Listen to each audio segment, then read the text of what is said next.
Indian premier league 2024 IPL এর শিরোপা ঘরে তুলেছে কলকাতা নাইট রাইডার্স। সানরাইজার্স হায়দ্রাবাদকে 8 উইকেটে পরাজিত করেছে কেকেআর, যার মাধ্যমে তৃতীয়বারের মতো শিরোপা জিতেছে কলকাতা নাইট রাইডার্স। তবে এদিন ম্যাচের শুরুতেই ঘটে গেছে অনাকাঙ্ক্ষিত এক ঘটনা। অনাকাঙ্ক্ষিত মূলত সানরাইজার্স হায়দ্রাবাদের জন্য 2024 আইপিএল এর পুরো মৌসুমে দাপিয়ে বেড়ানো হায়দ্রাবাদের দুই ওপেনার অভিষেক শর্মা ও ট্র্যাভিস হেড এদিন পাত্তাই পায়নি স্টার্ক ও ভাইভাব আরোরার সামনে।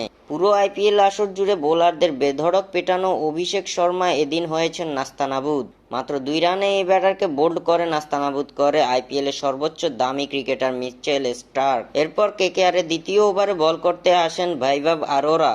নিজের বোলিং দিয়ে তিনি বোকা বানিয়েছেন ফর্মের তুঙ্গে থাকা ট্রাভিস হেডকে। ফাইনালের গুরুত্বপূর্ণ সময়ে এসে ডাক মারেন এই ব্যাটার। এরপর নিজের দ্বিতীয় ওভার করতে এসে রাহুল ত্রিপাঠীর উইকেট তুলে নেন মিচেল স্টার্ক। সর্বোচ্চ দামি ক্রিকেটার হওয়ার প্রমাণটা ভালোভাবেই এদিন দিয়েছেন অজি এই পেসার। মাঠে দলের এমন শোচনীয় ব্যাটিং দেখে স্টেডিয়ামে বেশ বিষণ্ণ মনে দেখা গিয়েছে হায়দ্রাবাদের মালিক কাভিয়া মারানকে। মূলত আজ মিচেল স্টার্কের বোলিং এ লন্ডভন্ড হয়ে যায় হায়দ্রাবাদের ব্যাটিং লাইন আপ। পাওয়ার প্লেতেই গুরুত্বপূর্ণ 2 উইকেট তুলে নিয়ে মিচেল স্টার্ক জানিয়ে দিলেন কেন তিনি এত দামি। মূলত আজ মিচেল স্টার্কের কারণে শিরোপা জিততে পেরেছে কলকাতা নাইট রাইডার্স।